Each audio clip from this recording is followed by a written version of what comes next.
বাংলা সাহিত্যের একজন অন্যতম জনপ্রিয় কবি, ওনার নাম হচ্ছে ভাস্কর চৌধুরী।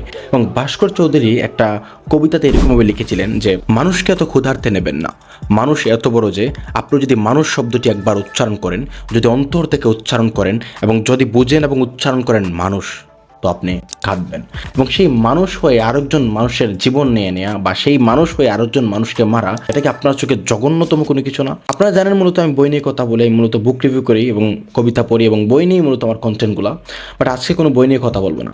আমরা জানি যে কয়েকদিন পরেই মূলত আমাদের দেশে নির্বাচন, এবং সেই নির্বাচনকে কেন্দ্র করে আমাদের ভিতরে একটা টান উত্তেজনা এবং প্রতিটা মানুষের ভিতরে একটা ব্যস্ততা কাজ করছে। এবং সেই ব্যস্ততার ভিড়ে একজন মানুষকে আমরা ভুলেই যাচ্ছি, ওনার নাম হচ্ছে ওসমান হাদি।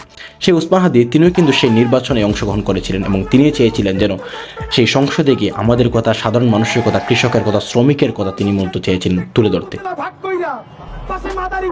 এবং তিনি মূলত এই দেশে ইনসাফ ফিরিয়ে আনতে চেয়েছিলেন, কিন্তু সেই ইনসাফ ফিরিয়ে আনতে চাওয়াটাই ওনার জীবনে কাল হয়ে দাঁড়ায় এবং উনি শাহাদত বরণ করেন। ওসমান হাদি আজকে মারা গেছে, অনেক দিন হয়ে গেছে। আজও বাংলাদেশের প্রশাসন হাদি হত্যার বিচার তো দূরের কথা, এখনও আসামিকে ধরতে তারা সক্ষম হয়নি। আজকে আমি আপনাদেরকে একটা রিকোয়েস্ট করব, সেটা হচ্ছে আপনারা প্লিজ অন্তত এই ব্যস্ততার মধ্যে হলেও ওসমান হাদিকে সবসময় স্মরণ করার চেষ্টা করবেন। ওসমান হাদিকে ভুলে যান না, তার চিন্তা চেতনা সবসময় মাথায় রাখার চেষ্টা করবেন। আমি একটা জিনিস বিলিভ করি যে দেশপ্রেম শব্দটা যদি কেউ জানতে পারে, বুঝতে পারে ভালোভাবে দেশপ্রেম জিনিসটা আসলে কি, তাহলে দেশপ্রেমিক হয়ে উঠতে তার রাজনৈতিকবিদ হওয়ার দরকার নেই, তার ক্ষমতার দরকার নেই, তার ইলেকশনে হারলাম না জিতলাম এটা ইট ডাজেন্ট ম্যাটার। তার জন্য একটা জিনিস দরকার, সেটা হচ্ছে একতা, এবং আরেকটা জিনিস সেটা হচ্ছে দেশকে ভালোবাসা এবং দেশের পরিবর্তনের জন্য সবসময় তাকে চেষ্টা করে যাওয়া।